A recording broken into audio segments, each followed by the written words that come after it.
আসসালামু আলাইকুম গাইস, দেশ এবং দেশের বাইরে যে যেখান থেকে আমার ভিডিওটি দেখছেন আশা করি সবাই ভালো আছেন, সুস্থ আছেন। আলহামদুলিল্লাহ পরিবার নিয়ে আমিও ভালো আছি। তোমাদের ভাইয়া কিছু বাজার সদাই নিয়ে এসেছে, একটু গোছগাছ করে নিচ্ছি। এগুলো হচ্ছে টক মিষ্টি বড়ি বড়ি, এগুলো কিন্তু অনেক খেতে মজা ছিল। তারপরে ডাউল ভাত রান্না করা হয়ে গেছে, একটা নিরামিষ রান্না করে নিচ্ছি। আর কালকে রাতে আমি আইড় মাছ রান্না করেছিলাম, মেহমান এসেছিল, ওই মাছটাই অনেকটা রয়ে গেছে, তার কারণে আর এখন মাছ রান্না করলাম না। তো সারাদিন আমি অনেক অসুস্থ ছিলাম, হঠাৎ করে ঘাড় ব্যথা, মাথা ব্যথা। তো অসুস্থ থাকার কালেও সংসারের কাজগুলা করে নিতে হয়, যেহেতু বাচ্চা কাচ্চা আছে, শুয়ে বসে থাকা যায় না একদমই। তো সন্ধ্যা হয়েছে, বাচ্চারা কি খাবে, তো ওদের জন্য একটু নুডলস রান্না করে দিচ্ছি আর একটু আলুর চপ রান্না করে দিব। তা আলুর চপ বলে না আলুর দম বলে সেটা আমি জানি না সঠিক, আমাদের দেশে কিন্তু এটাকে আলুর চকই বলে।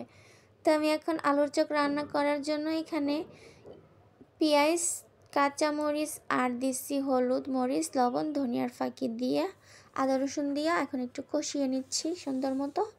আর পাশের চুলাটায় আলুটা সিদ্ধ করতে বসিয়ে দিয়েছি, আলু সিদ্ধ হয়ে গেছে, এখন এখানে ঢেলে দিব একটু পানি সহই।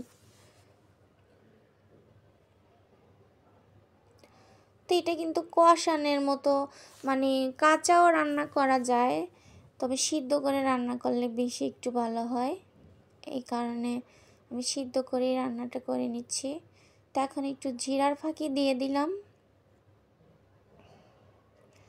তারপর একটু লাড়াচাড়া করে একটু ধনিয়া দিয়ে দিব, ধনিয়া পাতা।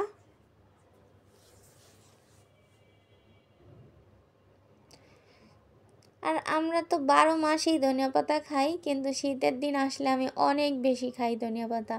মানে শীতের দিন আসলে দেখা যায় একটু দাম কম, বেশি বেশি করে তরকারিতে দেওয়া যায়। আর শীত ছাড়া অনেক বেশি দাম, তখন একটু কম কম দেই আর কি। গরিব মানুষ বুঝে শুনে খাইতে হয় ভাই। তারপরে একটু নুডলসের মশলা দিয়ে দিলাম আর একটু বেশি টেস্ট হওয়ার জন্য। কিন্তু দুঃখের বিষয় আমার মেয়েটার ঝাল লাগছে।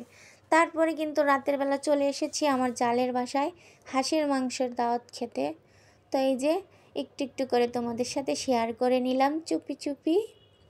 তো ভিডিওটা এ পর্যন্তই ছিল, কেমন হয়েছে অবশ্যই কমেন্টে জানাবে। সবাই ভালো থাকবে, সুস্থ থাকবে, আমাদের জন্য দোয়া করবে। আল্লাহ হাফেজ।